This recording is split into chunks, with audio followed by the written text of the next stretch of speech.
Bonjour tout le monde, je m'appelle Ricardo, Canary Lotus sur Instagram, Ravelry, Facebook et YouTube, et je vous souhaite la bienvenue à ces je ne sais pas combienième épisode de mon podcast créatif, Les Nids du Canari. Pour les personnes qui me découvrent, eh bien, soyez le bienvenu, ceci est un podcast dédié aux arts du film, principalement du tricot et de la couture. Et pour les personnes qui reviennent, eh bien, merci pour votre fidélité, et désolé du temps entre les deux épisodes. Car cet épisode s'est fait attendre depuis un petit moment.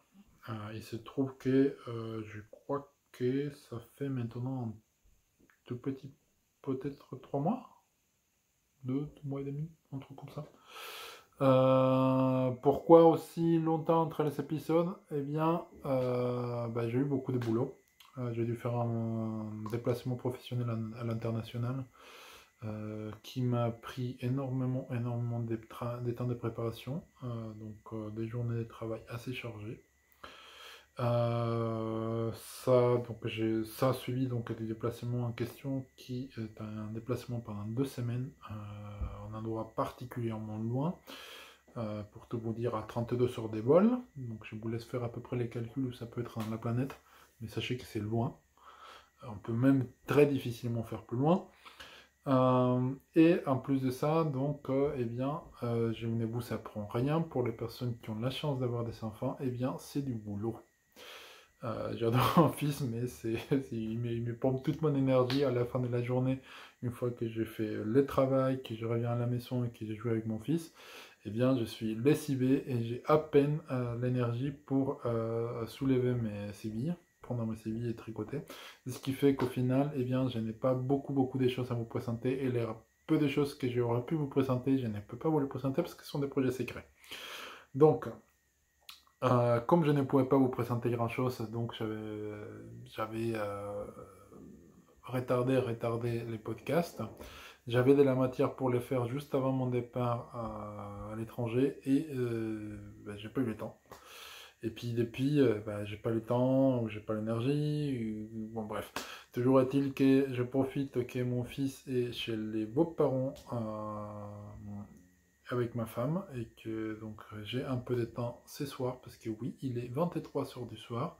On dirait pas grâce à la lumière, mais dites merci aux 2 lampes, il y en a une là, des types lumière du jour que j'utilise pour tourner les podcasts, parce que la lumière n'est pas trop dégueulasse, et donc je peux tourner les podcasts ce soir. Bref, j'espère que les podcasts vont vous plaire. Dans cet épisode, bon, il y aura ce que je peux vous montrer dans les projets terminés.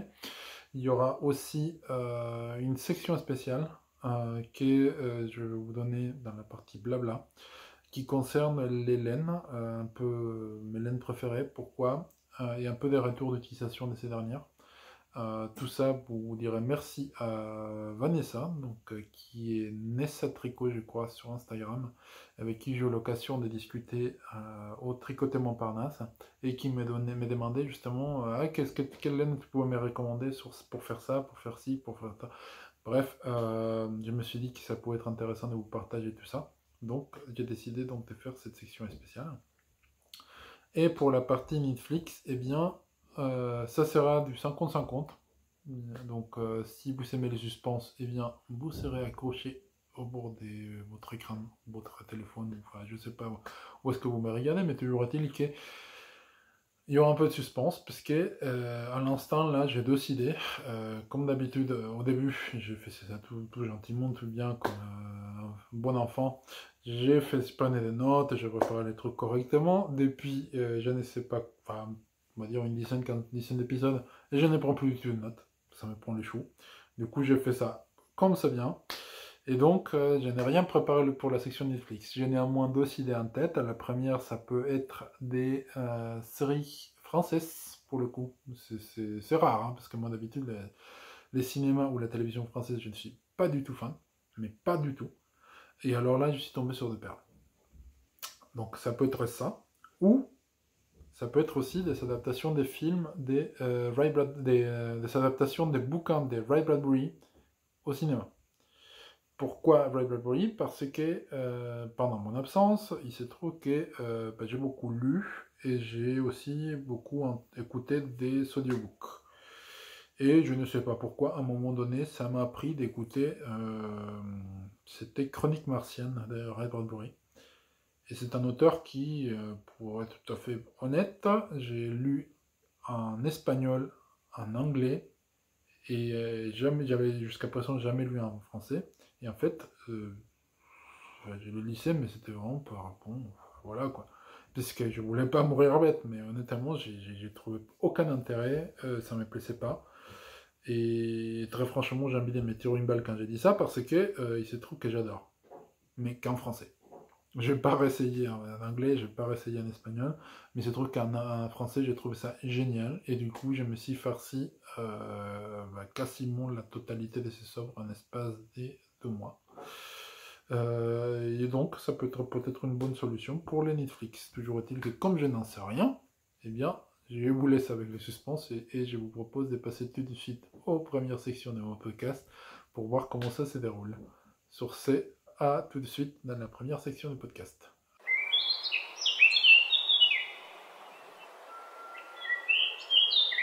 Donc, partie blabla, cette fois-ci, je vais vous parler des deux choses. Donc, la première chose, ça va être des cales que j'organise. Enfin, non, plutôt des trois choses. Les cales, les laines, donc, comme je l'indiquais dans l'introduction, je vais vous faire un petit aparté sur les laines que j'apprécie et pourquoi je les apprécie.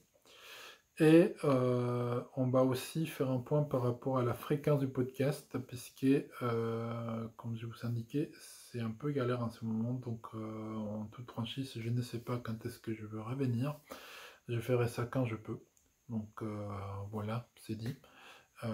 J'essaierai néanmoins de maintenir le rythme une fois par mois, mais si je n'ai pas des choses à montrer, ben, je ferai comme je peux avec les moyens du bord, on va dire. Les cales, donc j'organise à l'heure actuelle 2 cales. Les premiers, c'est les SOS Ultimate Custom Party. Donc comme je l'ai dit, c'est dans les groupes Ravelry. Les cales étaient censées se terminer le 21 mars. Ce n'est pas le cas. J'ai indiqué par Instagram, j'aurais dû le faire aussi sur Ravelry, mais j'ai vraiment pas eu le temps de le faire. Quel cal continuera jusqu'à nouvel avis. En l'occurrence, on va aller continuer jusqu'à la fin du mois de mai, ce qui fait que c'est un cal qui va durer 6 mois. Donc c'est pas trop mal. Vous savez encore donc les temps de participer. Pour les personnes qui étaient déjà... D'ailleurs, il n'y a même pas besoin d'inscription, tant que je me rappelle. Donc pour les personnes qui sont déjà en train de participer, vous pouvez soumettre d'autres projets. Si vous en avez fait d'autres. Donc voilà, donc ça c'est fait. Pour les deuxièmes cales qui s'appellent les Alone No More, dont l'idée était de tricoter les restes des laines qui restaient dans votre stash, eh bien, bon, je vais quand même donner les lots pour les personnes qui ont participé jusqu'à présent. Donc on va l'arrêter à la fin du mois de mai, lui aussi. Et après, c'est un cal que je vais devoir arrêter. Pourquoi? Parce que la logistique qui est derrière ces cales est beaucoup trop importante pour que je puisse la gérer en ce moment.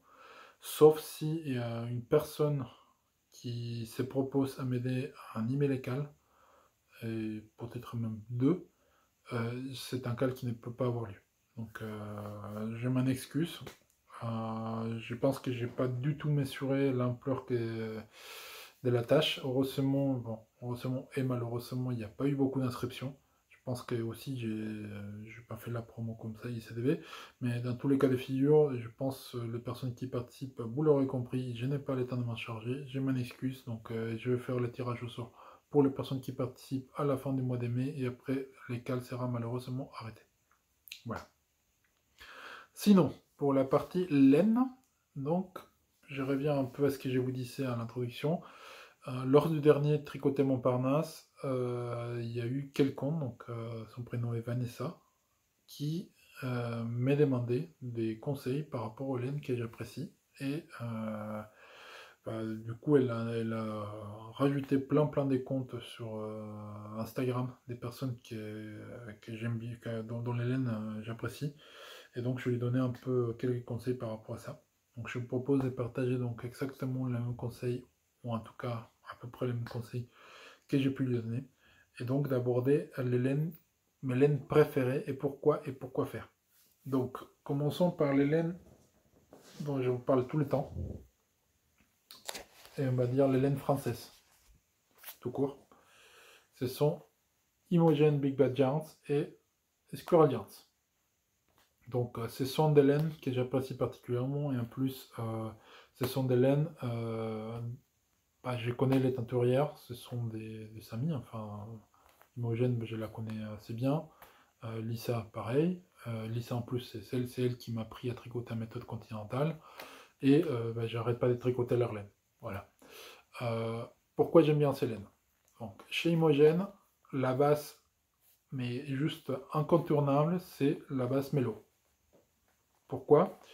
C'est une base qui est quand même de la fingering, même si, quand vous les voyez à l'écran, on dirait pas. On dirait presque de la worsted, carrément. Tellement elle est fluffy, quoi. Enfin, c'est tout doux, quoi. Tout... En espagnol, on dirait acolchonada. C'est tout fluffy, c'est juste un pied, quoi. Enfin, quand on porte ça, on a l'impression d'avoir un coussin d'air sur soi, quoi. C'est génial. Cette base, elle est juste top pour faire tout ce que vous voulez. Elle est très ronde, et se tricote très bien, et ça a quand même un avantage par rapport à d'autres bases, enfin, à d'autres laines que j'ai pu tricoter jusqu'à présent, que ce soit d'Imogen ou d'autres, hein, c'est que moi, je tricote la méthode continentale, mais pour gérer ma tension, je n'ai fait pas qu'un tour dans les... Je sais pas si j'ai un truc. Je n'ai fait pas qu'un tour avec la laine. En fait, quand je prends la laine, si j'arrive à trouver... Voilà. Pardon. Là, j'ai fait des... Si je veux tricoter mon fil, je fais ça. Ça, c'est ce que ferait une personne normale pour caler son fil, la méthode continentale. Moi, je fais ça, des fois. Ou ça. Donc, ça veut dire que j'ai plusieurs tours dans ces doigts-là. Et ça, pourquoi? Parce que ça me permet de gérer la tension. Je ne sais pas si vous voyez les podcasts des Triple L des Mag. À un moment donné, il y a peut-être 6 ou 7 mois, elle s'est posé la question de est-ce que la méthode continentale ne donnait pas un tricot un peu plus lâche. C'est possible, j'en sais honnêtement rien, parce que moi, dès le début, j'ai vu qu'effectivement, j'avais du mal à réguler ma tension en méthode continentale. Elle était effectivement plus lâche, mais du coup, c'était un peu trop lâche, et des fois, c'était trop irrégulier. Donc la seule façon que j'ai trouvé de faire pour avoir une tension régulière, c'était d'enrouler les fils suffisamment des fois pour maintenir les fils avec la même tension tout le temps. Et donc des fois, je peux tricoter avec 4-5 tours dans mon doigt, des fois 100, des fois... Donc je tricote jamais de la même façon, mais c'est toujours avec la même tension. Et je peux le rendre beaucoup plus ferme, beaucoup plus serré, ou beaucoup plus mou en fonction de mes souhaits, tout en sachant que par défaut, c'est relativement lâche. Mais donc, du coup, cette laine, si j'arrive à la trouver, elle est là. Elle a quand même une chose qui est superbe, c'est qu'elle ne me fait pas mal quand je fais ça. Parce que moi, sur certaines laines, ça m'est déjà arrivé de me faire des coupures sur le doigt tellement je serre. Et avec ça, avec celle-ci, ça n'arrive jamais. En plus, le fait qu'elle soit aussi mitonnée, ça donne aussi un autre avantage, c'est que si par exemple vous vouliez faire quelque chose avec une laine sport, ou voire même carrément avec une laine worsted, elle peut se substituer relativement facilement. Donc une laine que je recommande vivement, jetez ici un coup d'œil. Elle est dans la boutique d'Imogen, en plus elle a son nom acier, donc n'hésitez pas à aller voir sa laine. Basse Mellow. Ces autres vases sont très bien aussi, j'aime beaucoup sa vase. La Fluffy Singles qui est pas mal. Je suis un peu moins fan de la Happy Fit. Pour la simple raison que je la trouve un peu... mais si ça, c'est justement, ça fait partie des laines qui des fois, en fonction des... Ça fait de combien de temps j'ai pas tricoté, elles finissent par me cisailler les doigts. Mais en tout cas, ces singles et sa Mellow, elles sont juste super. La deuxième laine française, c'est Squirrel Giants.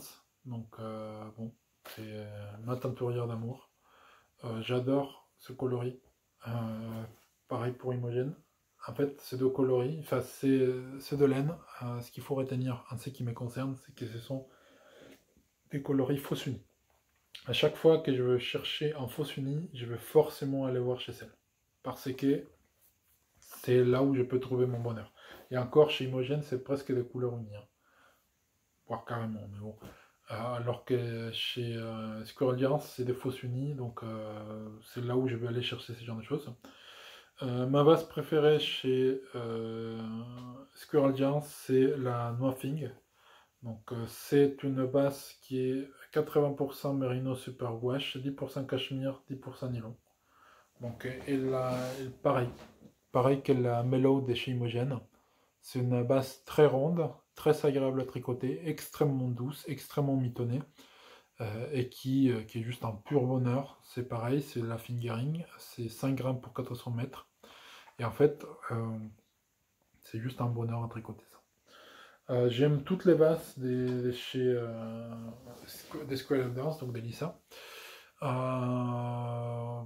Je peux juste te dire que c'est vraiment la laine que j'ai. C'est ma laine de prédilection parce que, en tout cas, il y a toujours la couleur que je veux. Euh, Or, couleur un peu criarde. L'univers d'Elissa est quand même un univers un peu.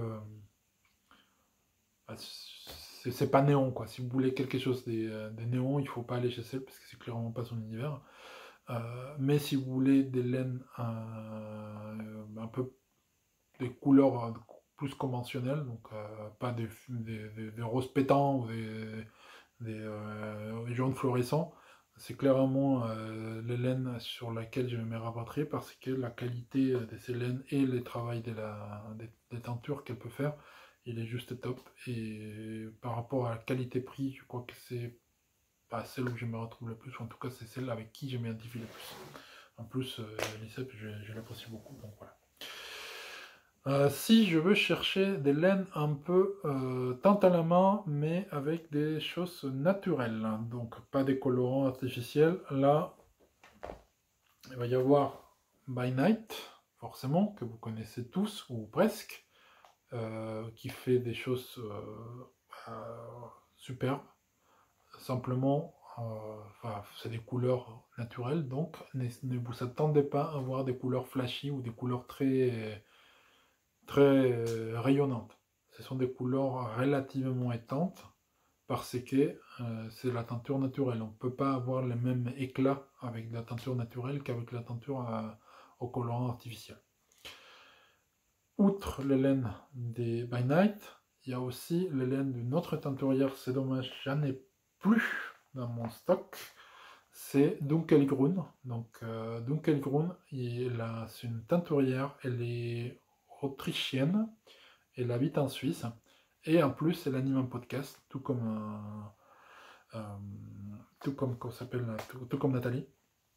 Ce qui est intéressant, et c'est comme ça que j'ai découvert Célène, c'est qu'en fait en dehors du fait de faire de la teinture naturelle, elle est chimiste. Et donc dans son podcast, si vous voulez comprendre tous les mécanismes chimiques de la laine, de la teinture et tout ce qui va avec, alors là, foncez-y, c'est super intéressant. Elle travaille en la recherche fondamentale en chimie, donc elle connaît bien ce qu'elle est en train de dire, et c'est un cours magistral de chimie laineuse, mais c'est top quoi. Et donc, ces laines sont superbes, un peu rustiques par rapport à ce qu'elle peut proposer Nathalie, donc By Night. Mais si vous voulez de la teinture naturelle, Dunkelgrün et By Night. Si vous voulez des laines un peu avec des speckles, là, je vais vous recommander 4 laines. Donc, la première, c'est Moti and the Squid. Moti and the Squid, si je ne m'abuse, elle est passée au Royaume-Uni. Ce sont des laines qui... les modes de fonctionnement de cette teinturière, c'est un peu le même mode de fonctionnement qu'Emma de chez Air des Lunes. C'est-à-dire qu'elle fait elle utilise des photos pour sortir ses coloris. À l'occurrence, son nom, le nom de sa marque, Moti and the Squid. Moti, ça s'écrit M-O-T-H-Y. Moth. Donc, moth, c'est quoi? C'est une papillon de nuit. Donc, et en fait, ses sources d'inspiration, c'est principalement des papillons de nuit et des squids, des poules, de tout ce qui est, tout ce qui est poulpe, sèche, ce genre d'animaux. Et en plus, elle fait là aussi elle a une grande trip avec les nudibranches, c'est des limaces des mers, hein, qu'elle utilise aussi pour faire les teintures. Donc là, en l'occurrence, celle-ci que je vous montre, c'est des crocus patch. Donc c'est une fleur. Je ne sais pas si je trouve une photo, mais si je la trouve, je vais vous mettre la photo. C'est beau, quoi. Enfin, c'est juste trop beau. Et l'avantage de ces laines, c'est qu'elles sont pas très chères. Donc jetez un coup d'œil, ça vaut la peine.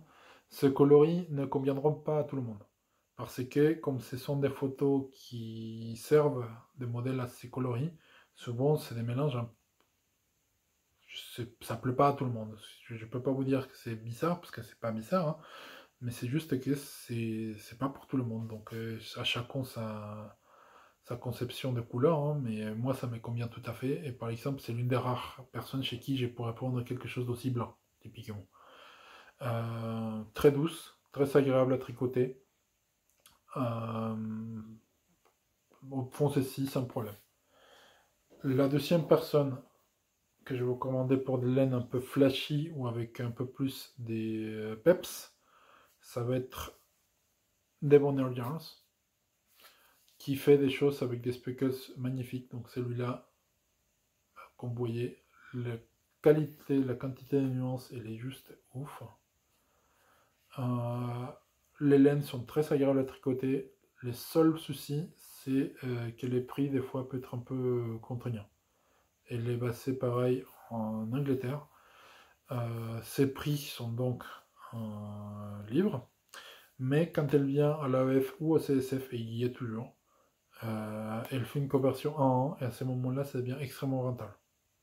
Donc, pareil, foncez-ci, super belle laine. La troisième, avec des speckles et des couleurs un peu flashy, vous l'aurez douté, Hedgehog Fibers, j'utilise assez souvent. C'est probablement l'une des laines que j'utilise le plus, en plus de celle d'Elisa, parce que je trouve le mélange des couleurs, le travail du speckles et le travail des couleurs vivantes est juste ouf. Et puis la laine elle vieillit très bien. Donc sur toutes les laines en particulier, celles qui ont besoin d'être utilisées pour des choses type chaussettes ou des choses qui s'utilisent très rapidement, je pense que c'est probablement celle qui tient le mieux. En tout cas, c'est de mon expérience.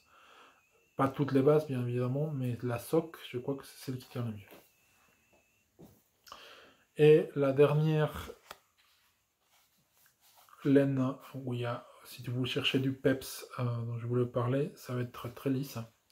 Bon, très lisse, donc teinturière indépendante, basée en Grèce, qui parle français et qui a un podcast en anglais et en français. Ses coloris sont juste top, elle est charmante, elle est adorable. La façon qu'elle a d'apprendre la couleur, elle est très sympa, ça parce que moi-même je peux envisager. Donc pour ceux qui ne la connaissent pas, son slogan c'est Color is Power, Fiber is my weapon. Donc je crois que ça résume toute la personne. C'est les couleurs et le pouvoir et les fibres et mon arme. Ça moi quoi. Enfin, ces couleurs c'est toujours magnifique quoi. Enfin, j'ai déjà eu l'occasion d'utiliser ces laines à plusieurs reprises, malheureusement pas assez souvent montré dans les podcasts. Pourtant j'en ai tricoté. Hein. C'est juste top quoi. Enfin, regardez-moi celle-ci par exemple. C'est la façon, l'évolution de la couleur entre les jaunes, les oranges, les rouges et ces noirs, enfin c'est plutôt gris qui arrivent en forme des des trucs, enfin c'est juste super quoi. Enfin, je peux pas vraiment décrire, mais en tout cas c'est une laine c'est des coloris que j'apprécie particulièrement, et que je vous invite à découvrir. Ce que je peux vous dire, c'est que toutes les laines que je vous ai montrées vieillissent assez bien. J'ai donnerai quand même mention spéciale pour la Hedgehog qui vieillit très bien en sock, et et quoi s'appelle les Squirrel Girls et Imogen qui vieillissent très bien un Noisette Fing et un Melvin. Pour les autres, bon, c'est normal, il n'y a pas des défauts particuliers. Attention toutefois aux teintures très très foncées des chez Débonnaire qui ont tendance à détendre sur les doigts. Pas une fois qu'on les bloque, mais sur les doigts vous pouvez avoir des taches. Mais bon, après, apparemment c'est dû à la sueur, au pH de la sueur, enfin bref, c'est pas pour tout le monde quoi. Tout le monde n'a pas ces problèmes, mais moi les problèmes que j'ai, c'est qu'il me laisse des traces dans les doigts, mais bon, après, ça arrive, hein, c'est pas gênant. J'espère que ça vous sera fait connaître des laines que vous ne connaissiez pas. N'hésitez pas à me poser des questions particulières. Une dernière mention quand même spéciale, si vous cherchez vraiment de la laine pétante mais à mort, des trucs que seulement moi ou Lys des Square Jars pourraient porter, à ce moment-là, je vais vous diriger vers une autre teinturière. Je n'ai pas des chevaux facilement accessibles. Non, j'en ai pas accessible ici. C'est Undercover Otter. Donc Undercover Otter, c'est une laine que vous pouvez trouver chez Stephen West, chez Stephen et Penelope, à Amsterdam. C'est une teinturière qui est juste aussi folle que sa marque, quoi. Enfin, ses couleurs, c'est... Bon, déjà, les couleurs, je suis totalement en face avec elle. La plupart de ces couleurs sont nommées en honneur des monstres des vieux films des années 50. Voilà, ça résume à peu près les personnages. Donc, amateur des films d'horreur, amateur des couleurs pétantes à mort. C'est bête que... Non, mais je vais vous mettre une photo de ce qu'elle peut faire, mais... Et Olga, elle est juste un pouce, elle est trop marrante, cette nana. Enfin, j'ai testé un coup d'œil. Seul souci avec elle, pour le coup, c'est que avec les frais des ports, ça coûte très cher. Ça coûte assez cher. Des souvenirs, ça coûte 28 € les chevaux, un truc comme ça. Au final, le prix des revient. Hein. Donc ça peut vite devenir un peu contraignant, sauf si vous commandez une grosse quantité, auquel cas on revient à un prix un peu plus raisonnable. Mais bon, toujours est-il que laine ainsi très très intéressante, et puis des vases à tomber par terre aussi. Donc voilà. Écoutez, j'espère que cette section spéciale laine vous sera plu, que vous aurez découvert des teinturières que vous ne connaissiez pas. Comme d'habitude, je vous mettrai toutes les informations, un barre d'informations en bas. Donc vous verrez les informations des patrons et les informations des laines, ainsi que leur boutique Etsy ou boutique tout court si elles existent. Donc n'hésitez pas à aller voir les liens pour découvrir un peu ces univers. Sans plus tarder, donc je vous propose de passer au bif de ces podcasts, c'est-à-dire les projets terminés. A tout de suite.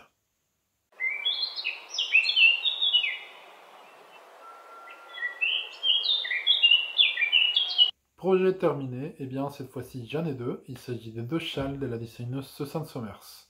Pour les personnes qui ont suivi mes deux derniers épisodes de podcast, j'organise un cal qui s'appelle les Sauce Ultimate Custom Party, dont l'objectif était de tricoter des patrons de cette designeuse, car il s'agit d'une designeuse que j'apprécie particulièrement par les graphismes de ces modèles. Avant donc de vous présenter ces patrons, j'aimerais dire quand même faire un petit point sur les cals en question. J'ai eu quelques personnes qui m'ont envoyé des messages ou qui ont posté des messages en indiquant qu'elles ne participeraient pas au cal car elles trouvaient ça anormal que les designers ne sponsorisent pas les cals. Bon, moi j'organise des cals, je demande rarement des sponsors si ce n'est jamais. Quand je demande, c'est plus pour rajouter des lots à ce que j'avais déjà prévu. Si vous allez dans mon groupe Ravelry, vous verrez toujours. S'il y a des sponsors supplémentaires, il y aura des lots supplémentaires. Et je l'ai toujours fait ainsi. C'est-à-dire que d'entrée de jeu, quand j'annonce un cal, Il n'y a pas de sponsor. Je l'ai fait tout sort de ma poche. Des faits, je n'ai pas demandé à Sosu de sponsoriser les cales. À aucun moment j'étais en contact avec elle, à part pour les tests que j'ai pu réaliser avec elle, pour elle au mois de janvier, ou au mois de février, enfin peu importe. Donc je n'ai pas demandé. Je pense que si j'avais demandé, effectivement, elle aurait pu sponsoriser, mais il se trouve que je ne l'ai pas fait parce que je sais que les personnes qui font du design et qui vivent du design, ben, c'est très compliqué. Je ne sais pas quelle idée vous faites-vous de ces mondes, qu'aujourd'hui je ne connais pas parce que j'ai jamais fait du design, en tout cas pas de façon commerciale. Euh, c'est difficile, hein, ça demande beaucoup de travail, c'est ingrat et ça laisse pas beaucoup d'argent. Donc j'estime, dans la mesure où c'est déjà assez compliqué comme ça, je ne vais pas non plus lui demander en plus de sponsoriser quelque chose. Et ça en est même pour les teinturières indépendantes à qui je n'ai jamais demandé des sponsorismes amicales. Il se trouve que quelques-unes, principalement Square Alliance, l'ont fait. Je ne suis pas affilié à Square Alliance, même si j'arrête pas de parler de Square Alliance, c'est une laine que j'aime beaucoup. Et ça s'arrête là. Lisa, des fois, arrive à. Enfin, me propose des sponsorismes amicales et c'est très gentil à elle. Mais il n'y a aucune filiation, c'est pas un échange de faire de la promo ou quoi que ce soit. J'ai fait les choses comme bon me semble, parce que ça me semble. Si un jour j'ai envie de pester sur une laine parce que je n'ai pas aimé, eh bien je l'ai fait. Si un jour j'ai envie de vous dire qu'un patron c'est super, eh bien je l'ai fait. Et je ne m'attends pas parce que j'organise par exemple des trucs avec des designs loufoques que Stephen West par exemple me sponsorise un cal. Non, c'est pas du tout dans mon style. Je ne le ferai jamais. Et si à un moment donné ça peut gêner des personnes, eh bien je suis désolé. Ce n'était pas du tout le but de l'opération. Le but de l'opération, c'était tout simplement de vous faire connaître un designer qui, j'estime, n'est pas connu ou n'est pas assez connu et dont la valeur n'est pas mise en avant. C'est quelqu'un qui fait des trucs super et je voulais juste vous faire connaître ça. Si ça vous plaît pas, bien je suis désolé, c'était pas fait exprès. Mais en tout cas, sachez qu'à aucun moment je demanderai une sponsor quelconque. Et si jamais les gens me le sponsorisent, eh bien c'est tant mieux. Si ils le font, c'est toujours en plus de ce que moi j'ai déjà prévu. Cela étant dit, on clôt le sujet de ce point-là pour vous parler enfin des fameux châles. Donc les premiers et donc les châles du rock que je vous présente ici. Je ne sais pas comment je vais le faire parce qu'il est énorme. Donc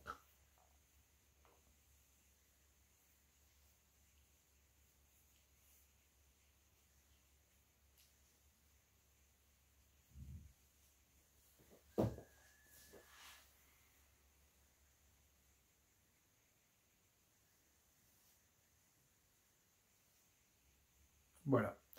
Donc c'est un châle, comme vous l'avez vu, en 4 couleurs, où il y a des sections de brioche et de points mousse. Point mousse, qui est un peu la marque de fabrique des Sauce Units, puisqu'elle adore faire ce genre de points mousse.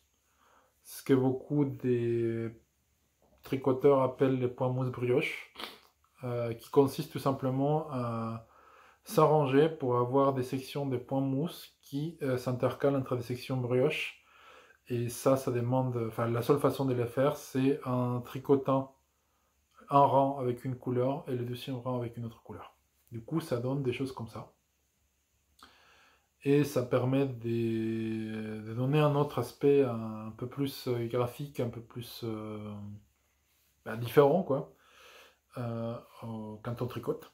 Et donc, ça, c'est vraiment typiquement la marque des fabriques de Sauce Units. Je crois que sur tous les châles que j'ai fait d'elle, il y en a peut-être, allez, peut-être 2 dans lesquels il n'y en avait pas. Donc c'est vraiment ça c'est vraiment son truc, son trip à elle.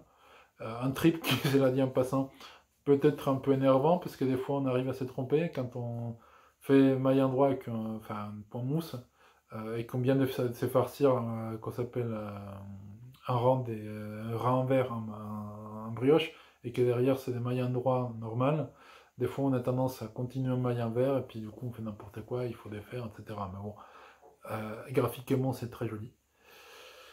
C'est un châle que j'avais commencé déjà au mois de décembre, mais que malheureusement je n'ai pas pu finir comme je le voulais parce que arrivé à peu près à ce niveau-là, eh bien j'avais plus de laine.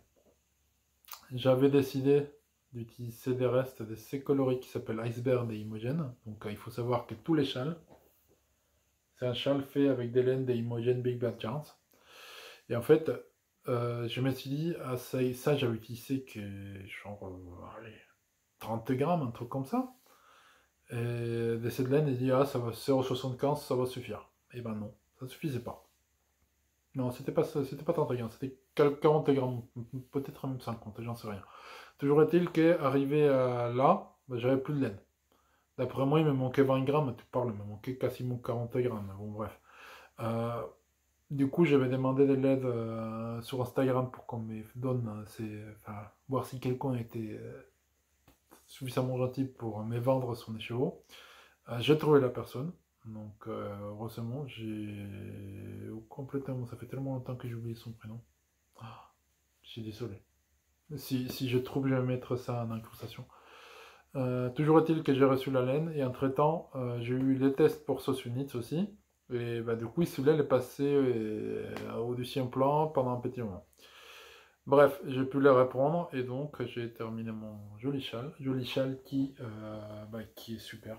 Enfin, j'adore ce châle. Indépendamment du fait que la palette des couleurs, elle est juste magnifique. Il est gros et super enveloppant. Voilà. Et en fait, j'ai porté ça quasiment tout l'hiver parce qu'il tient chaud et on est trop bien dedans. La seule chose qui est un peu pénible, malgré le fait que j'aime beaucoup les styles que ça donne, c'est les pampilles. En fait, les pampilles, il faut très précautionneux pour les placer parce que si on les pose derrière son dos malencontreusement et qu'on s'assoit dans le métro, eh bien, c'est pas très agréable d'avoir une pampille dans le dos. Mais en dehors de ça, j'adore ces châles. J'ai dû l'utiliser quasiment tous les jours pendant, allez, 2 mois. Donc comme j'ai dit, c'est un châle fait avec que des laines d'Imogen. Pour commencer, c'est coloris qui s'appelle Vortex, qui est un joli gris acier. Enfin gris, bah, bleu acier, oui, gris bleu acier. Très joli. Dans une basse single qui est Fluffy Singles, donc des Imogen. Le deuxième coloris dont je vous ai déjà parlé, c'est Iceberg et c'est dans sa basse Mellow Fingering, donc c'est du Merino Meluine, donc très belle basse, c'est l'une de mes basses préférées d'ailleurs. Le troisième coloris c'est joli violet, que vous voyez peut-être un peu mal à l'écran.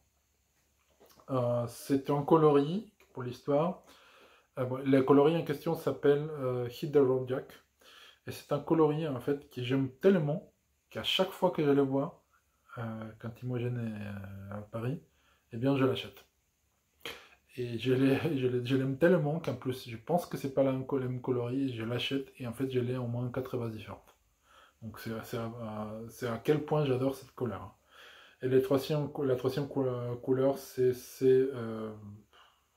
saumon corail, on va dire corail, qui les coloris Move On. Lui aussi un basse, un mélo, donc Merino Melvin, et ça c'est la basse Happy Feet High Twist, donc c'est c'est le fingering de basse avec foreplay quoi. En termes de quantité, donc les chevaux de Vortex, il y est passé en entier. Il m'est resté un tout petit peu qui est passé dans une pampille, voilà, mais pas plus que ça.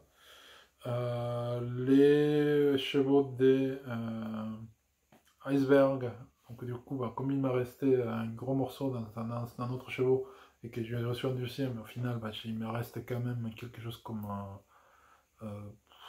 250 mètres peut-être un stage, un truc comme ça. Mais sinon, bah, si j'avais utilisé un écheveau entier, il me resterait peut-être quarantaine de mètres. Les chevaux des Hit the Road Jack, il est passé. Non, il doit me rester quelque chose comme 40 mètres. Et les chevaux des Move On, lui, il est passé en entier, principalement parce que bah, sur les 5 pampilles qu'il y a dans ces châles, il y en a 3 qui sont faites avec celui-ci. Donc du coup, ça m'a bouffé le reste des chevaux. J'adore ces châles. si je peux vous recommander un patron des Ocean Units, eh bien, sans doute celui-ci. Les possibilités sont assez intéressantes. Là, ce sont des couleurs franches, donc il n'y a pas des speckles. Mais si vous regardez les photos, les patrons, enfin, les interprétations avec des speckles sont aussi très intéressantes. Sosu d'ailleurs l'a fait avec des speckles. Mais pour le coup, pourtant j'adore les speckles. Je pense qu'avec les couleurs franches, c'est encore plus joli. Ben là, pour le coup, voilà. Il y avait aussi Princesse Sous qui avait fait une interprétation pas mal. Je vais mettre une photo aussi. Enfin, voilà, j'adore ces patrons. Je me demande même si je vais pas en faire un deuxième tellement j'ai aimé les faire, quoi. C'est trop beau, quoi. Voilà. Les deuxièmes patrons que j'ai fait des Susan Somers, c'est les patrons Flamingo Flavor, qui est un patron un peu... je ne sais pas s'il est venu avant ou après un autre patron qui est un peu son patron le plus connu, qui s'appelle les Mystery She Wrote, qui est un patron qu'elle avait sorti pour un calmystère. Et en fait, je pense que celui-ci s'est venu après. Elle a réutilisé les points de les points des Mystery She Wrote pour ces châles-là qui s'appellent Flamingo Flavor. Donc, qui est un châle, encore une fois, avec de la brioche, et avec des sections aussi des points mousse et des rangs raccourcis. Donc, cette section-là est une section très rigolote à faire, où, encore une fois, vous voyez des alternances des brioches, suivies de ces fameux points mousse brioche, qui permet de poursuivre avec d'autres sections de brioche, et ainsi de suite. Donc, très marrant à faire. Très très marrant à faire. Qu'est-ce que je peux vous dire? Cette section qui est très graphique, eh bien c'est un cauchemar. Parce qu'en fait, les sections des brioches sont courtes. Et en fait, on peut vite faire beaucoup d'erreurs à cause de ces fameux points de mousse brioche. D'ailleurs, dans mon châle, il y doit y avoir 3 ou 4 endroits où j'ai tout simplement oublié. Du coup, au lieu de faire des points de brioche, eh bien, je fais du jersey. Mais bon, c'est pas grave.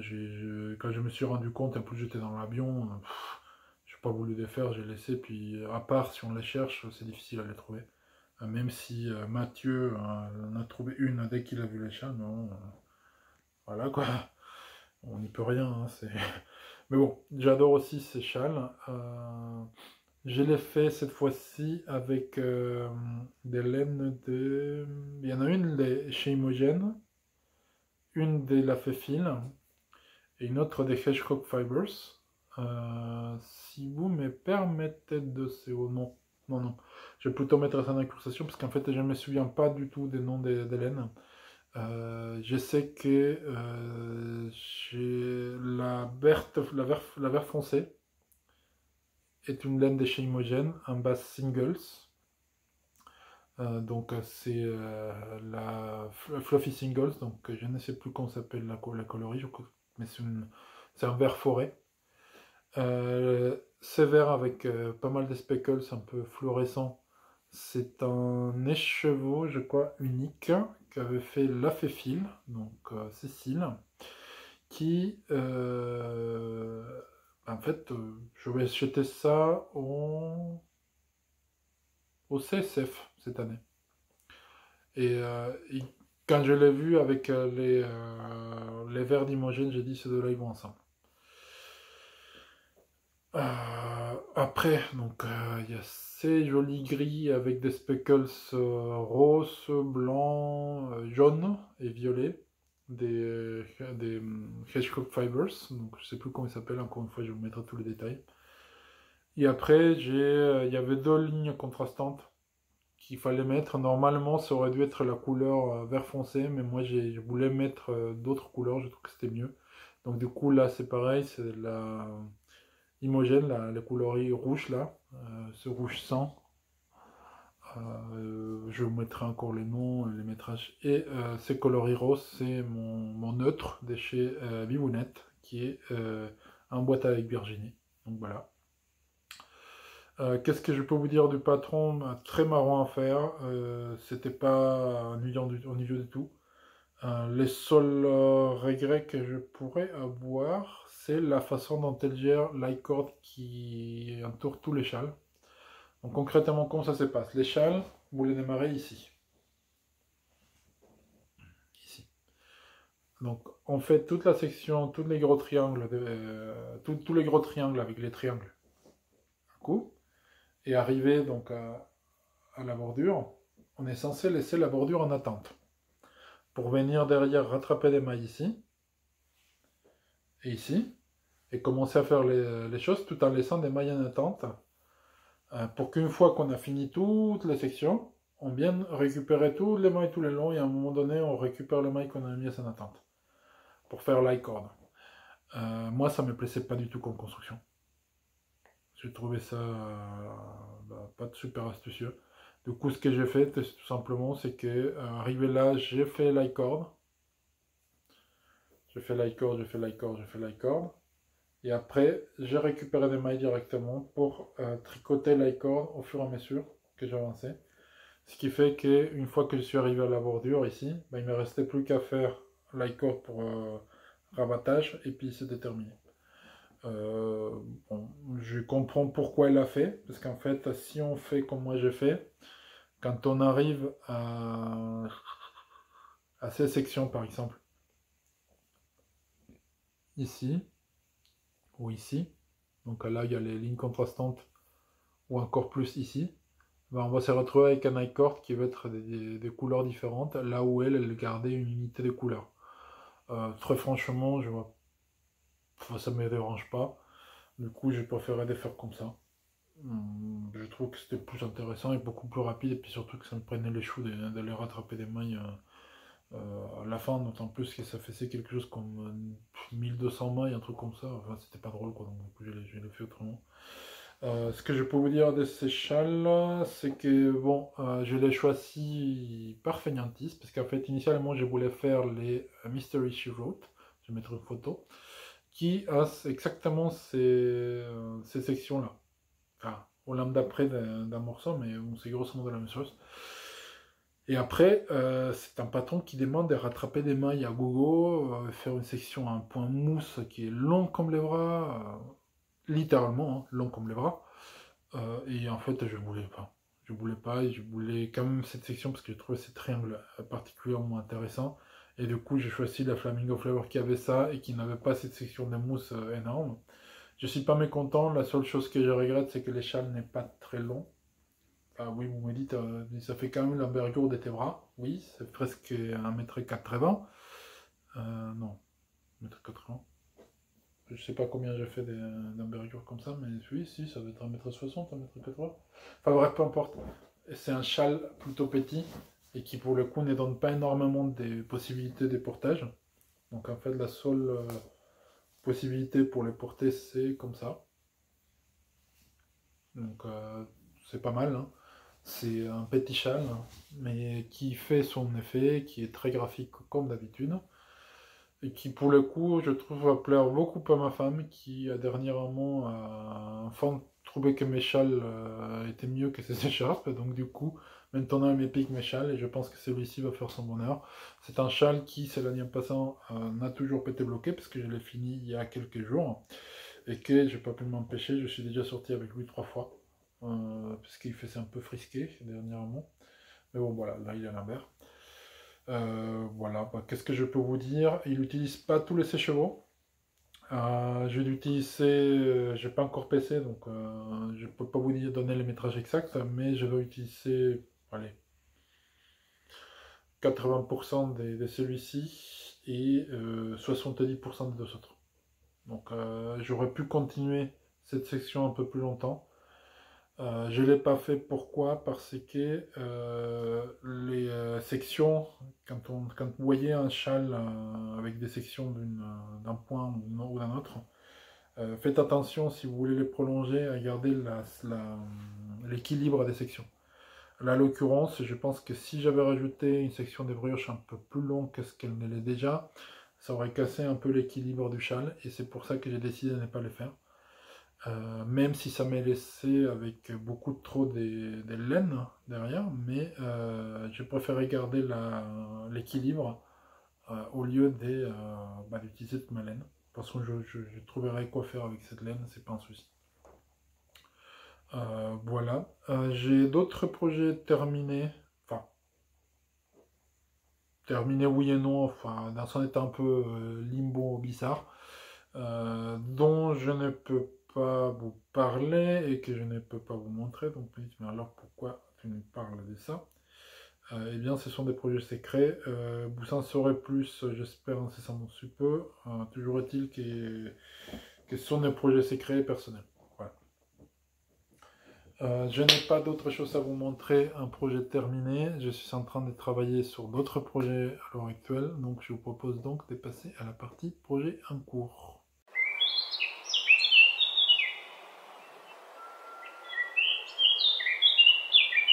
Le projet en cours, cette fois-ci j'en ai deux, en tout cas deux que je peux vous montrer. Le premier est une adaptation d'un patron de Stephen West pour mon fils. Quoi que les patrons s'appellent les Bubble Sweaters. Je l'ai vu, je m'étais dit que je verrais d'abord ce que ça donnait sur mon fils avant de l'essayer sur moi. Le fait est qu'au final, j'aime pas trop. Hein. Mais pour mon fils, ça ira. Voilà. Je crains néanmoins que la longueur que j'ai prévue ne soit pas suffisante. Donc je pense que je vais devoir défaire les ravattages pour le prolonger un peu plus. Qu'est-ce que je peux vous dire? J'ai essayé des trucs, donc il n'est pas parfait. Donc typiquement l'école, il est un peu trop large. J'ai essayé de faire un truc un peu bizarre ici. En gros, ce que j'ai fait, c'est que j'ai fait un ourlet sur les tricots pour donner une double épaisseur, comme si c'était une double épaisseur, quoi. Euh, sur cette grosseur de laine, je pense que c'est une erreur. Mais bon, j'ai déjà fait, donc je ne vais pas défaire. Enfin, si, je peux défaire, mais ça me fait. Non, je n'ai pas envie. Il reste pas grand chose, il me reste deux manches à terminer. Il pourrait l'utiliser normalement en automne ou en hiver.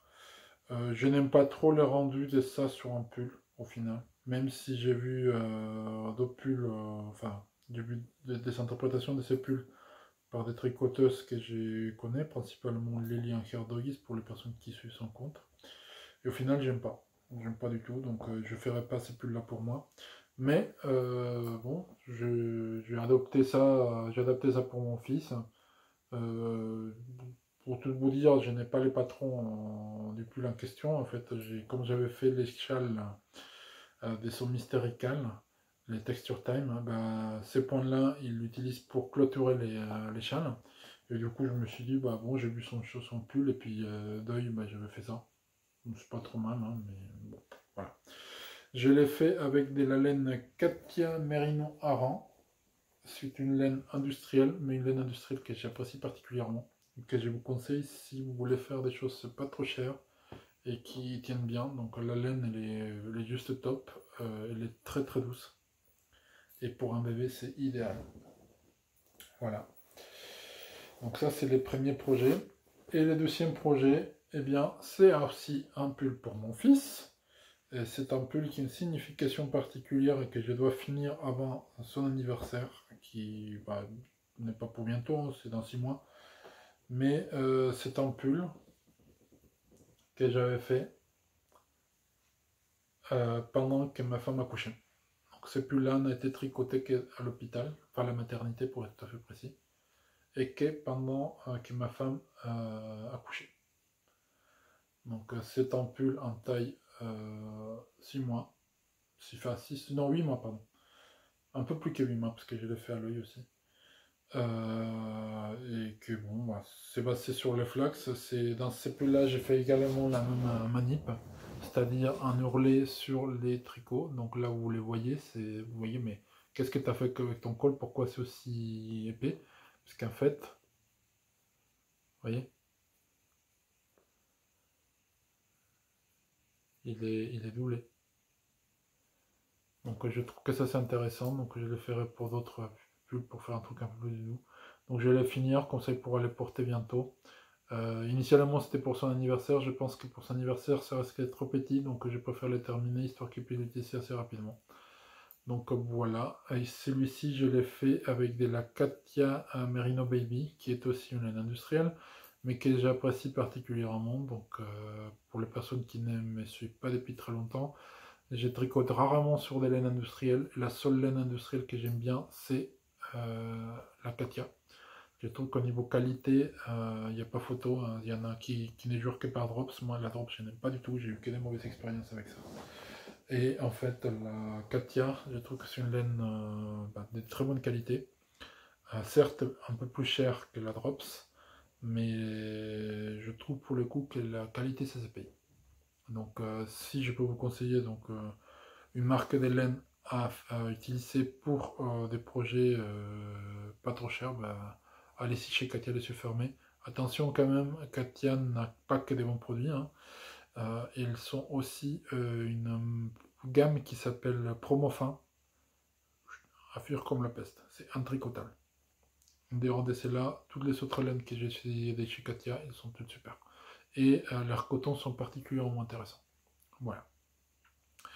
Bah écoutez, j'ai pas d'autres projets en cours à vous présenter, donc je vous propose de passer à la partie stash, où pour le coup j'ai eu pas mal d'éditions, parce que j'ai eu l'occasion d'acheter la laine à l'étranger, et des deux de faire les salons de l'AEF et du CSF, donc j'ai pas mal de choses à vous montrer.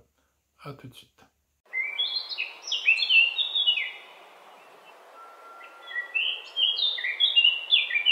Bien, stash, cette fois-ci, j'ai pas mal de choses à vous montrer. Je ne vais pas vous montrer les sachets en tissu parce que ça prendrait beaucoup trop de temps. Et par ailleurs, ça serait pas aussi intéressant étant donné que c'est quasiment que du jersey. Je me mettrai peut-être quelques photos si j'en ai à l'instant. Toujours est-il que mon stash un tissu a quand même pas mal grandi. J'ai surtout acheté des choses pour faire des habits à mon fils. Donc bah, c'est très enfantin ou plutôt assez mignon. Je vais plutôt vous parler des laines que j'ai achetées. Donc la première laine que j'ai achetée c'était au... C'était CSF? Non, c'était à l'AEF. Que j'ai acheté c'est coloris, donc de chez By Night. Donc pourquoi j'ai pris celui-ci, je viens de me rendre compte que ce n'est pas celui que j'ai acheté là-bas. Bon bref, c'est pas bien grave. Ce que je vais acheter c'est un... C'était l'oignon peut-être. Je sais plus ce que je l'avais acheté, mais en tout cas c'est le même coloris. Ici celui-ci c'est un Airprint. J'ai dû prendre un autre coloris pour s'approcher à celui-ci parce que lors des Knit Style Story, je lui ai pris 4 chevaux et en fait ils m'en faut 5 pour un projet que j'ai en cours, hein. Enfin que j'ai en cours, que je n'ai pas démarré encore, mais dont j'ai déjà fait l'échantillon. Et bah, en fait il me manquait un, donc je suis allé chercher ce qui me manquait et donc j'ai acheté quelque chose de similaire. Sachant que celui que j'ai pris, il va surtout servir à faire la vente des cotes. Donc il n'y aura pas de risque par rapport au vent. Je suis passé chez Imogen aussi pendant qu'on s'appelait la grande mercerie pour lui acheter de la laine. Au final, donc je suis parti avec la laine dont que je vous ai déjà montré dans mon châle, qui étaient donc les Move On, les Hit the Road Jack, non, la Vortex je l'avais déjà. Je vous ai présenté donc la Hit the Road Jack en basse Happy Fit. Bah, comme j'ai dit, je l'ai dans d'autres basses. Donc celle-ci c'est en basse Mellow, donc Merino Melvin, qui est sans doute la basse que je préfère de chez Imogen. Elle est trop douce, elle est trop bien. Dans la même lignée, je l'avais pris un peu avant, quand elle était venue, c'est joli coloris. Et ces jolis coloris, je l'ai pris pour une raison particulière, c'est que Imogen l'a nommé Baby Lotus. Donc c'est trop mignon. Donc je l'ai pris deux et je vais certainement faire un pull avec ça pour mon fils. Pareil, c'est de la Melvin, parce que j'adore cette basse. J'ai pris chez Lil Whistle à l'AF. Si, à l'AF. J'ai pris de la Martin's Lab, que je n'ai jamais essayé. Donc, ça s'appelle. C'est 100% Superwash Merino, Bouncy Sport. Et c'est les coloris Celestia. Donc, très très joli color. Qui, bah, pour le coup, bah, c'est un vrai arc-en-ciel, c'est vrai très licorne. Donc j'ai déjà décidé pour l'utiliser. Donc je verrai ce que j'ai fait avec ça. J'ai pris plusieurs sèche-chevaux à chaque fois, hein. Je ne vous montre pas tous les sèche-chevaux parce que sinon ça serait d'une part indécent et d'autre part bah, ça n'a pas beaucoup d'intérêt. Toujours chez Lil Whistle, j'avais pris ceci. Donc c'est les coloris Oracle. Donc c'est ces coloris là que j'utilisais dans mon châle des Sossonites. Donc c'est un joli gris avec des speckles roses, violets et jaunes. Donc bon, c'est pour les gens qui aiment les speckles, c'est typiquement ce qu'il faut. Voilà, j'en ai pris plusieurs comme ça. Et toujours chez Lil Whistle, j'ai pris ceci. C'est de la trélisse et c'est le coloris Crimson un basse RS qui est 75% Superwash Merinos et 25% nylon. Donc c'est sa base pour chaussettes. Et c'est un coloris qui est juste super. Que j'ai pris chez Cell. Et j'ai pris aussi chez Debonair qui a eu la gentillesse d'offrir plusieurs places pour la vie en fait. Dont j'ai organisé donc un tirage au sort et sponsorisé par elle. C'est elle qui m'a contacté hein, pour les personnes qui auraient des questions par rapport à ça. Et c'est le coloris Frozen, donc j'ai pris pareil plusieurs sèche-chevaux de cette magnifique laine. Elle est trop belle. C'est dommage, à l'écran ça rend pas aussi beau, mais c'est la quantité de nuances de ces sèche-chevaux, c'est magnifique. Oula, je crois que vous voyez un peu tout ce que j'ai posé sur la table. Donc voilà. Donc ça, ce sont pour les laines que j'ai achetées pendant les salons qui ont eu lieu dernièrement, donc, et dont je n'avais pas pu vous parler, donc qui étaient les Vies en fait, les salons Création et Savoir-faire et la Grande Mercerie qui s'organisait en parallèle du Création et Savoir-faire. Et je vais aussi vous montrer quelque chose d'un peu plus exotique que j'ai eu l'occasion d'acheter lors de mon voyage professionnel, qui, en fait, c'est à la terre des kiwis. Donc pour ceux qui ne le savent pas, les kiwis est originaire de la Nouvelle-Zélande.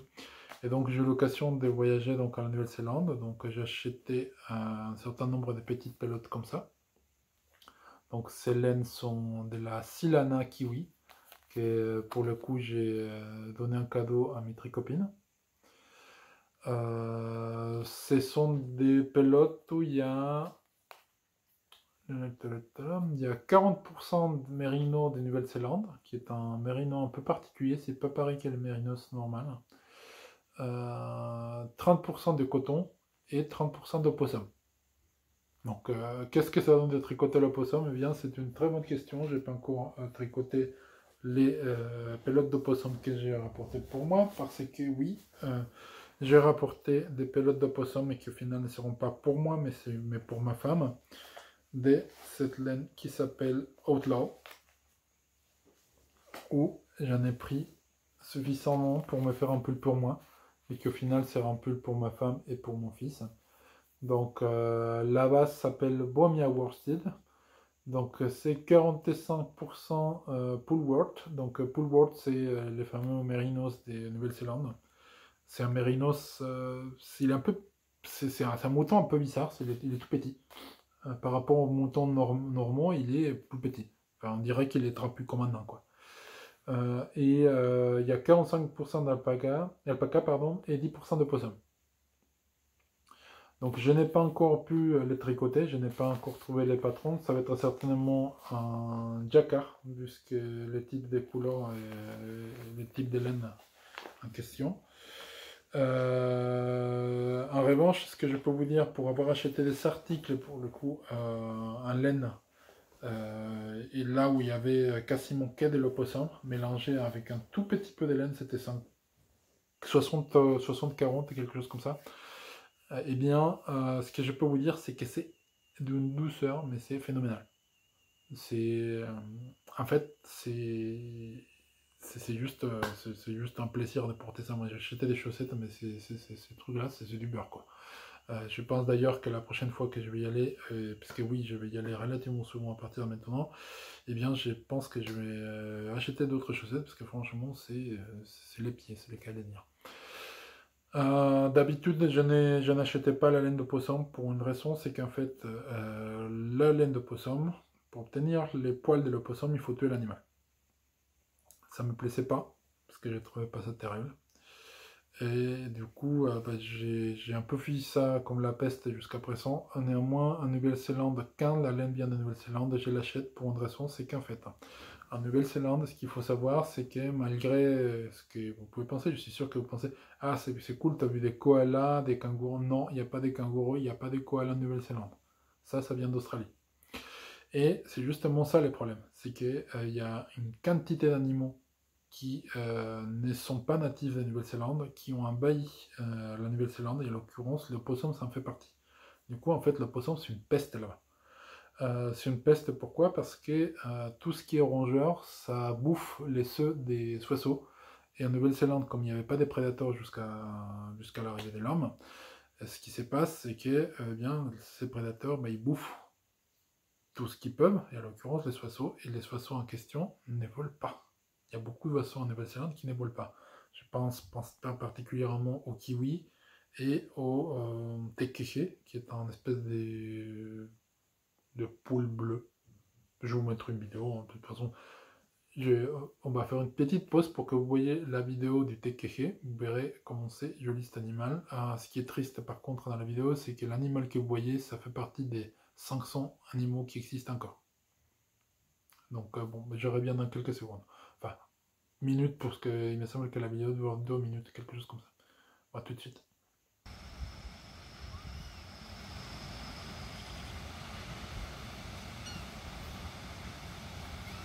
These are the rarest birds you're going to see here. These are the takahe, and this one that came up almost to me because he thought I might have some food, that's the male. The female's in there behind, and the one in the middle is this year's chick. It's about 4 going on 5 months old, so it's just about got its adult colouring. But you'll notice it's not quite as green on the back, and its beak is just turning red. It isn't bright red yet. But these birds, one of our flightless birds, they were actually declared extinct. They were seen in the 1890s and not seen again until 1948. And in 1948, a man whose name was Jeff Orwell, and this chap here's name is Orwell, named after him, he was in the southern Alps and in Fiordland, and he saw the footprints. If you notice, the feet are really big. And he saw those footprints beside a stream and thought, goodness sake, I don't know what those are, but they look like the thing in the museum. And so he ended up going up with a group of people, and he found the last population of them in a valley really high in the Murchison Mountains. It was above the snow line, so there was snow in it in the winter. Totally unsuitable, really, for these birds that don't even have any down under their feathers, but they had survived up there. In fact, the adults had taught the young to dig through the snow to get roots and things because they eat grass, and in the winter there was no grass up there. But so they survived just up there, and when they were found there, originally they left them there and just put traps and things around to stop predators getting there. But the stoats got up the mountain, and the numbers were going down, so they started taking them to predator-free islands. And from that population, we now have 372 birds, and that was before this year's breeding season. I haven't had the new numbers, but probably over 400 now. And that's from a low point of 119 birds. So it is quite a good news story. But of course, they're all incredibly closely related. And so what they do, that's things like this chick, will be taken to a predator-free island or a sanctuary a long way away from where the parents came from, so that he or she, I don't even know if it's a he or a she yet, will mate with a bird that's genetically a long way away from them. But as you can see, they eat grass, so they have to have quite a big territory, and they have to eat all day long, a bit like sheep, because there's not very much nutrition in grass. And they don't even digest it very well. They produce meters of poo every day, and there's actually quite a lot of undigested grass. So they really do need to keep eating. Just demonstrated for you.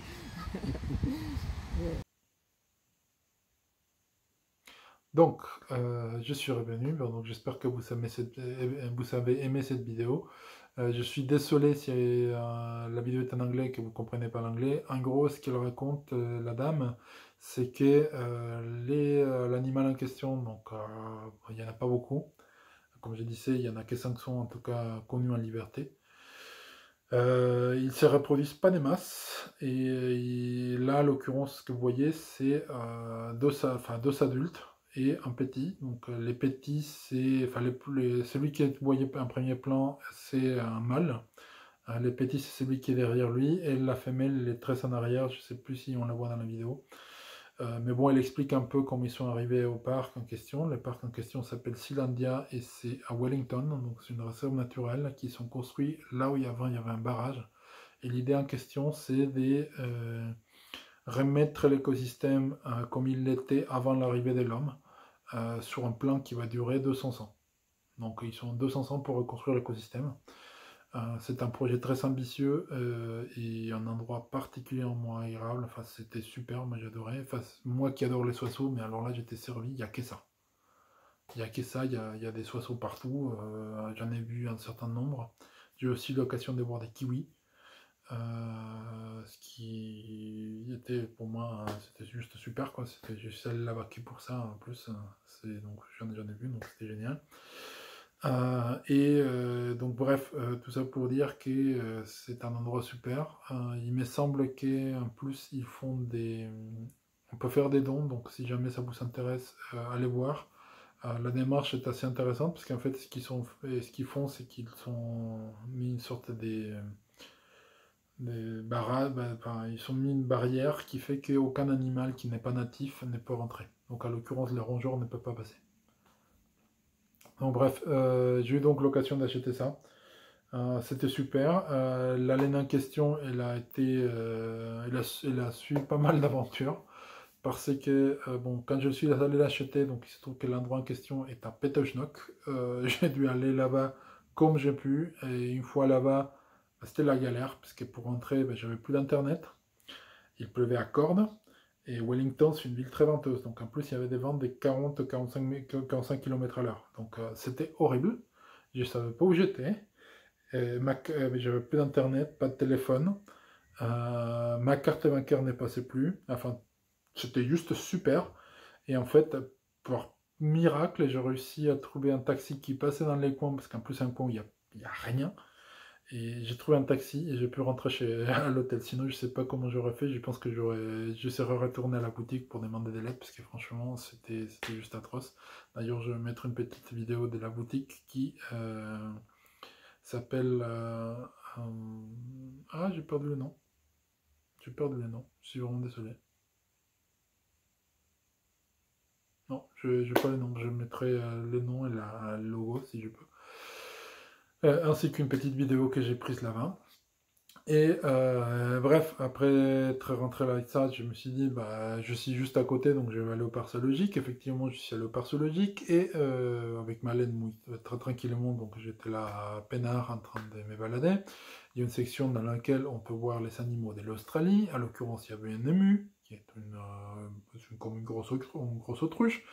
Et en fait, il se trouve que l'animal est particulièrement câlin. Et ça, je ne le savais pas. Donc, je me suis fait courser par un ému avec ma laine. Et donc, vous saurez, quand vous verrez avec le projet qui est censé être tricoté avec ça, que ce projet a suivi la poursuite d'un ému qui m'a poursuivi pendant environ 60 mètres jusqu'à ce que j'ai flippé ma race et que, heureusement, un gardien du parc zoologique était là pour me dire, mais en fait, il veut juste que vous le fassiez un câlin. Mais entre-temps, moi, j'ai flippé comme pas possible. Bon, bref, ça, c'était pour l'anecdote. Bon, j'espère que tous les podcasts vous aura plu. Pour les personnes qui ne suivent pas la partie Netflix, eh bien, je vous dis à la prochaine. Pour les personnes qui suivent la partie Netflix, eh bien, je vous dis à dans quelques secondes pour révéler enfin le mystère de qu'est-ce que je peux bien vous présenter, étant donné que j'ai toujours pas décidé. À tout de suite. Eh bien non, c'était une fausse information. En fait, j'ai aussi une autre chose à vous partager.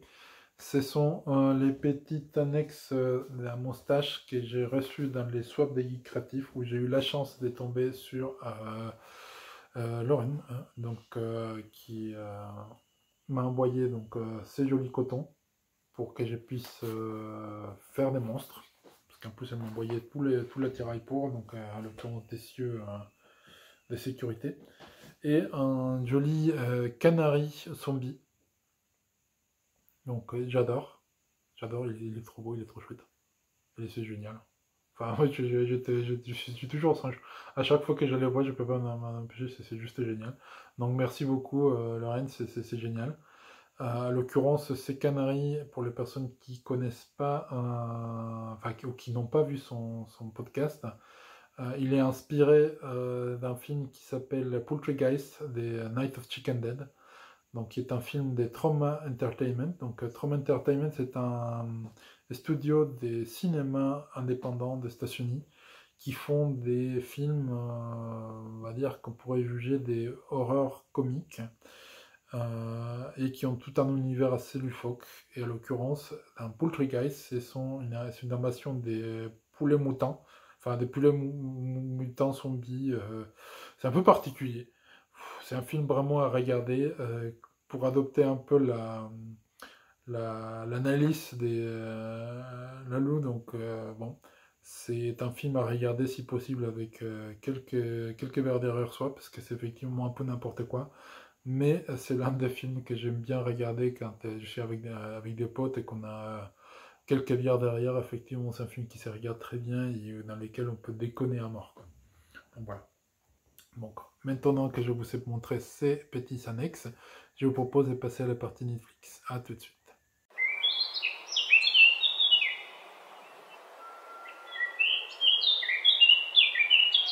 Bon, cette fois-ci en Netflix, eh bien, c'est les séries françaises qui seront à l'honneur. Donc au final, Ray Bradbury attendra pour les prochains épisodes. Je vais vous parler des deux séries que j'ai trouvées sur Netflix récemment. Donc la première série s'appelle Les Chalets. Donc c'est une série, si je ne me trompe pas, ça doit être dès 2017, peut-être 2018. Honnêtement, je ne me suis pas renseigné, je n'ai pas de notes, donc je ne saurais pas vous dire. C'est une série qui ne dure que 6 épisodes. Chaque épisode est 1 heure. Et donc il peut se regarder très rapidement, d'autant plus que les 6 épisodes sont disponibles sur Netflix. Qu'est-ce que je peux vous dire? C'est une réalisation française avec France Télévisions. Je crois que c'est France 5 qui a financé une partie du projet. L'intrigue se passe dans un village qui dépérit en fait, dans lequel il ne reste plus grand monde et qui, parmi les personnes qui restent, il y en a qui veulent reconstruire les villages en mettant en place donc des chalets où on peut louer, enfin des locations de luxe dans les montagnes. Ceci dit, ce qui commence à se passer, c'est que les gens commencent à disparaître et très rapidement on se rend compte qu'il y a un assassin qui tourne dans les alentours. Il y a des accidents qui se passent et au final, les fameux villages, ils restent isolés de tout le monde, il n'y a pas de téléphone, pas moyen de sortir avec la voiture. Et donc on se retrouve dans un huis clos où tous les personnages semblent un peu louches, quoi. J'étais très très agréablement surpris par la série. En toute franchise, je n'y croyais pas une minute. J'ai commencé à voir les trucs, je dis ah bon, les premiers chapitres étaient ouais. Je voyais venir l'intrigue gros comme un panneau. L'intrigue est relativement prévisible, hein. Mais au final, la réalisation est suffisamment bonne pour me maintenir scotché, si bien que la série que j'ai découvert ce matin, hein, je l'ai fini, enfin ce matin, n'importe quoi. Hier matin, en allant au travail, et au final, en 2 journées, c'était bouclé. J'ai fini les 3 épisodes, c'est terminé, je l'ai terminé juste avant de commencer à filmer l'épisode. Donc très addictive, très intéressante à regarder, et au final, une réalisation française qui pour une fois me satisfait. Donc, je ne peux donc que vous la recommander, disponible dans Netflix tout de suite. La deuxième série que je peux vous recommander, elle s'appelle Zone Blanche. Donc, c'est pareil, financé par France Télévisions. Cette fois-ci, je ne sais pas quelle chaîne en question, mais l'intrigue que je ne connais pas encore très bien, parce que je viens à peine de commencer à la voir il y a une semaine, et je n'ai pu voir, hélas, qu'un seul épisode autour duquel je me suis endormi. Donc je ne peux pas vous dire. Néanmoins, ce que j'ai pu voir des 40 premières minutes, je trouve qu'elle a assez rigolé des tours. C'est un peu c'est un village qui s'appelle Villefranche. Ne me demandez pas quelle Villefranche, parce que des Villefranches en France, il y en a pas tout un tas. Où en fait, il y a la police qui essaie de résoudre un crime d'une infirmière. Oui, c'est ça, c'est une infirmière qui s'est fait torturer, tuer et pendre dans les bois. Et il se trouve qu'ils sont dans un endroit où, et ça donne le nom à la série, qui est une zone blanche. À savoir, qu'est-ce que ça veut dire une zone blanche? C'est-à-dire qu'il n'y a pas de téléphone, il n'y a pas d'internet, et en gros, c'est une zone qui est coupée de tout, quoi. Il n'y a pas de communication. Et donc, on est encore une fois dans cette sorte de huis clos, et il se passe des choses un peu bizarres. Jusqu'à chapitre, là où j'ai pu le regarder plus un morceau là où je me suis réveillé, c'est-à-dire l'épisode 2 et demi, on va dire. Ça a l'air d'être un peu axé vers le surnaturel. Je suis pas tout à fait sûr, donc je mettrai un peu ma main à couper. Mais en tout cas, jusqu'à là où j'ai pu aller dans la série, ça me semble assez intéressant, et surtout les jeux des acteurs n'est pas mauvais. Donc je pense que ça vaut le détour, et je vous invite à la découvrir. C'est pas souvent que je vois des réalisations françaises, en tout cas en cinéma ou télévision, qui me plaisent. Et donc je pensais que ça avait les mérites d'être signalé. Je vais donc vous laisser avec ces 2 suggestions en espérant que ça vous plaise. Et je vous propose donc de parler des Ray Bradbury dans le prochain épisode. Et vous donner un peu le temps aussi pour les personnes qui ne connaissent pas de jeter un coup d'œil à l'œuvre de cet écrivain qui est juste fantastique. En commençant en particulier par Chronique Martienne, qui est juste l'un des bouquins que je pense que j'ai le plus aimé depuis les 5, 6 ou 7 dernières années, quoi. Donc voilà, écoutez, j'espère que ces podcasts vous aura plu. Je vous dis à la prochaine dans un nouvel épisode, et en espérant que je puisse revenir très très rapidement. À bientôt, tricotez bien, soyez heureux, profitez de la vie, et à la prochaine. Au revoir, bye.